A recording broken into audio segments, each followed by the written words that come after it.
அஸ்ஸலாமு அலைக்கும். Welcome to Sadha's kitchen. இன்றைக்கி நம்ம ஒரு ஸ்வீட் தான் எப்படி பண்ணலாம் அப்படின்ட்டு தாங்க பார்க்க போகிறோம். சாக்லேட் ரவா பர்ஃபி தான் பார்க்க போகிறோம்.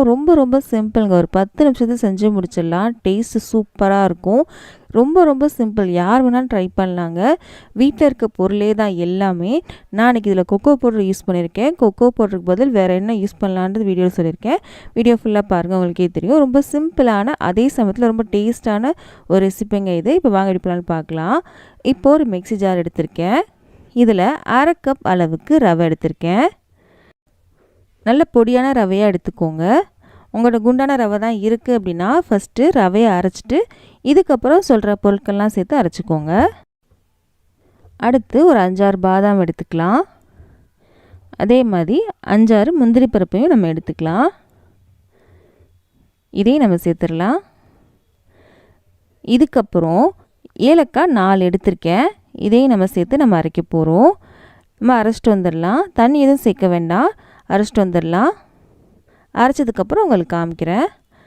இது அரைச்சதுக்கப்புறம் பார்த்திங்கன்னா இது ரவை மாதிரி தான் இருக்கும். இங்கே பாருங்கள், இந்த மாதிரி தான் இருக்கும். இந்த மாதிரி தான் இருக்கணும் நமக்கு. இது ஒரு பக்கம் இருக்கட்டும். இன்னொரு பாத்திரம் எடுத்துக்கலாம். இதில் 2 டேபிள் ஸ்பூன் அளவுக்கு கொக்கோ பவுடர் நம்ம எடுத்துக்கலாம்.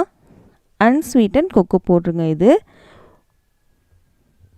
இதோட 1/4 கப் அளவுக்கு பால், காய்ச்சின பால் தான் நான் எடுத்திருக்கேன். இதை நம்ம இதில் சேர்த்துக்கலாம்.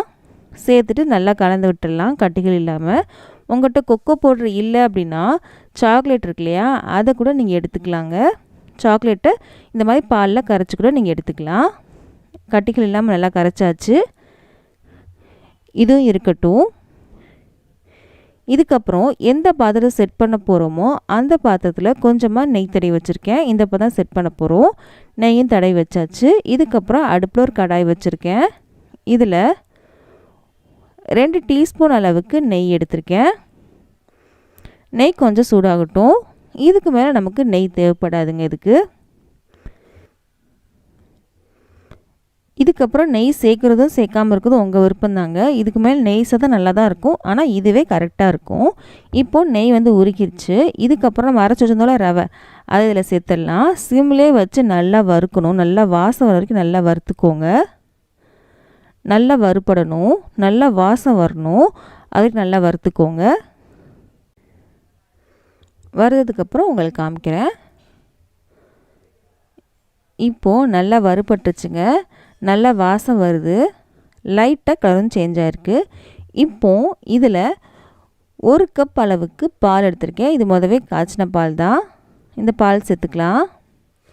நம்ம 1/4 கப் அளவுக்கு பால் வந்து கொக்கோ போட்டு சேர்த்து நம்ம கலந்து வச்சுருக்கோம். இப்போ வந்து 1 கப் அளவுக்கு பால் சேர்த்துருக்கோம். மொத்தமாக 1/4 கப் அளவுக்கு பால் இதில் நம்ம எடுக்கணும். இந்த பாலில் வந்து ரவை வேகட்டும்.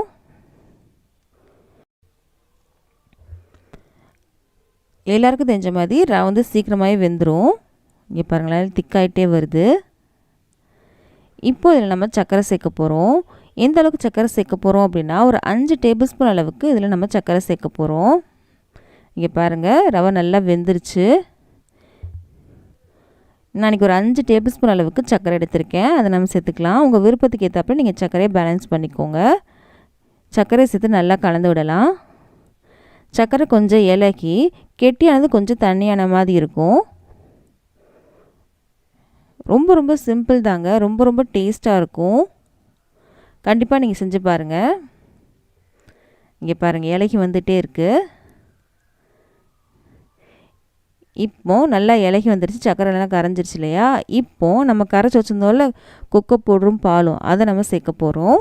நீங்கள் கொக்கோ பவுடருக்கு பதில் நீங்கள் சாக்லேட் கூட எடுத்துக்கலாம். அதுவும் சூப்பராகவே இருக்கும். சேர்த்துட்டு நல்லா கலந்து விடலாம். நல்லா கலந்து விடணும்.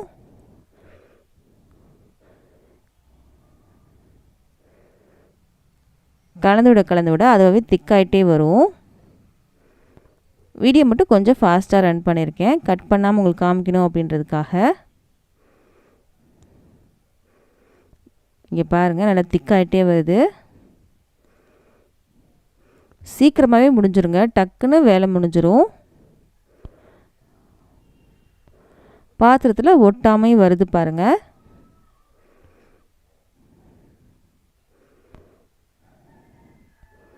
பாதம் நல்லா ஒட்டாமல் வந்துருச்சு. நம்ம கரெக்டான பாதம் வந்துருச்சு. இப்போ நம்ம எடுத்துடலாம். நம்ம முதல்ல ஒரு பாத்திரம் செட் பண்ணி வச்சுருந்தோம்ல, அதில் நம்ம இதில் சேர்க்கலாம்.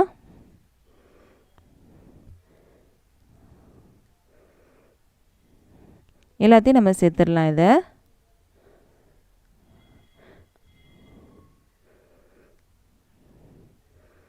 நம்ம நெய் தடவி வச்சுருக்கனால டீமோல்ட் பண்ணும்போது உங்களுக்கு ஈஸியாக இருக்கும்.